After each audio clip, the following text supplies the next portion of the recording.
My name is Wright. I am the voice of reason. I speak for the Last Crusade. The history of junk science culminates in the modern day, where Bill Nye, the science guy, actually a mechanical engineer, he knows less science than your average science fiction writer, proffers rap videos promoting sexual freak show deviancy, for which names have not been invented yet, and patently false claims about human biology, as if these were science. For anyone flatly to deny that double X chromosomes makes one a female and an XY chromosome makes one male, or to deny that damaged chromosomes or replicated chromosomes or three chromosomes are biological aberrations, is Lysenko come again. The argument that society should or should not treat a man like a man if he wishes to dress in drag and wear lipstick is a moral and an ethical argument. The very type of argument the left universally dismisses as bigotry and superstition. Or at least before they went moon-barking bat guano crazy, the left used to claim that sexual self-identification, which sex you wanted to pretend you were, was a matter of private conscience, much like one's choice of religious denomination, a choice where the state had no role to play and could not use force. But then they did go moon-barking bat guano crazy, for now they demand that the state use force to impose on all his neighbors and relations whatever sexual self-identification a deviant or lunatic wants to pretend to be. Caesar draws the sword and demands we all play along with the pretense, and no one is allowed to tell Caligula that he is not a goddess.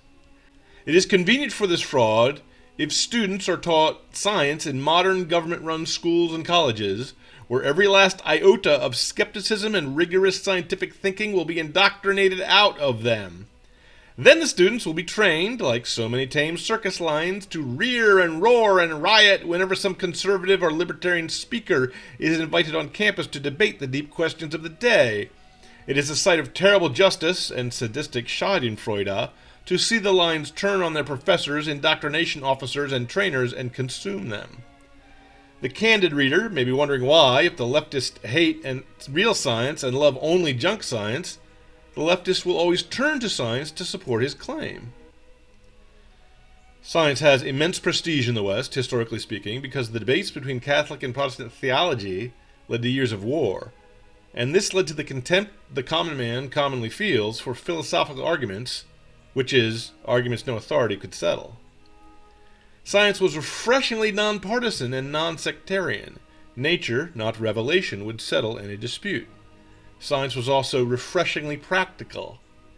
Arguments by medieval schoolmen over the nature of the transubstantiation or incarnation had no practical and visible effect on men's lives, whereas the medieval inventions like gunpowder or the stirrup, the steel plow, revolutionized daily life for poor and rich alike.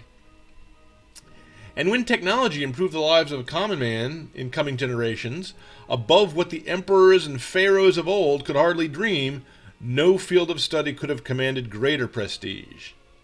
Science was seen as everything theology was not. It was impartial and nonpartisan, it was practical, and it brought progress rather than persecution.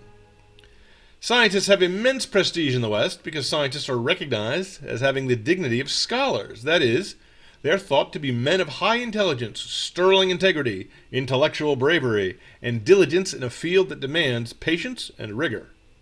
They are thought to be what priests once were thought to be, men above the fray, servants of truth. These are all characteristics notoriously lacking in the frauds like Freud and Marx, and so the leftists want their make-believe to be awarded the award granted to those who have such characteristics. They want it for the same reason the communist wants you a paycheck, because he did not earn it. Junk science is merely leftism applied to science. Leftism is the attempt to claim what is not earned for oneself. In politics, this means lusting for power beyond one's authority. In economics, it means coveting the fruits of another man's labor. In political correctness generally, it means lusting for the same rewards, lauds, and praises for indulging in a vice or indulging in idle boasting, which real men in real life earn by virtue and by deeds of renown. Leftism is calling someone a hero or a saint or a martyr when he has not saved any lives, done any good works, or suffered any cause. Likewise, leftism is calling someone a scientist when he is actually an activist.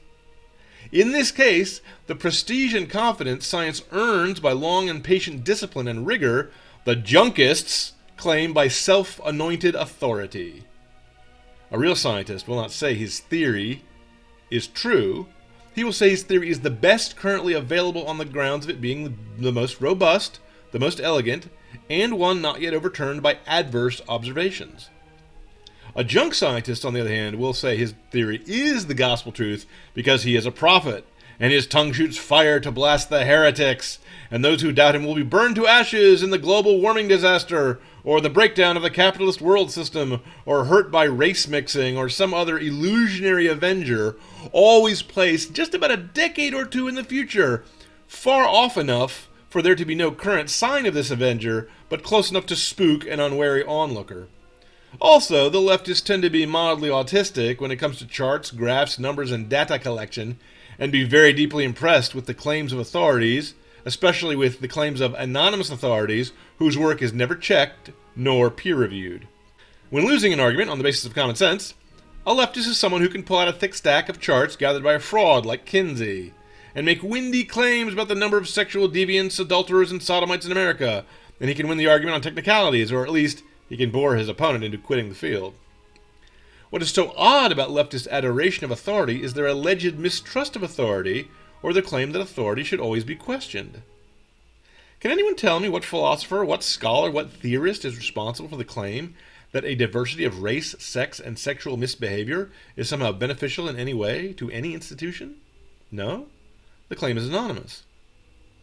It is a claim one reads in the newspapers, usually in editorial columns with no byline. Again, who is the scientist who discovered global warming? I can tell you who discovered the heliocentric theory, or who first saw the moons of Jupiter. I can tell you who discovered modern genetics, or who first formulated modern geology, or who first formulated the Big Bang Theory, or who first formulated the first rigorous theory of the scientific method.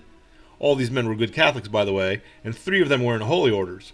So much for the myth of a war between faith and science. I can even tell you whose name hangs on the theory of phlogiston. It was a Lutheran's. But the junk science is most firmly believed by the left in the current generation issues from an anonymous smog. The irony of rejecting claims of authority when the authorities' names are known, only to be as gullible as the chumps of some confidence trickster when the name is unknown, would be amusing if the results were not so deadly. But the fraud of junk science requires widespread misunderstanding of what precisely it is that science is, what it can and cannot do, and what is its metaphysical and epistemological underpinnings. If the audience knows what science is, it will not be fooled by cultists spreading what are basically religious beliefs about the nature of the human soul, the nature of human sexuality, or the nature of property rights, of law, and of justice, as if such things were somehow open to scientific investigation. Only empirical facts, things one can see with the eye and touch with the hand, are open to scientific investigation. Questions of the spirit, of law, of justice, of virtue, these deal with imponderables. These are handled by philosophy and by theology. And it is for this cause that the next deception practiced by the devil's advocate is needed, to do away with rigor in the fields of philosophy and theology. But that is a topic for another day. For today it is enough to say, and with authority, that junk science is any claim of science that rests on the authority of the scientists rather than on their work.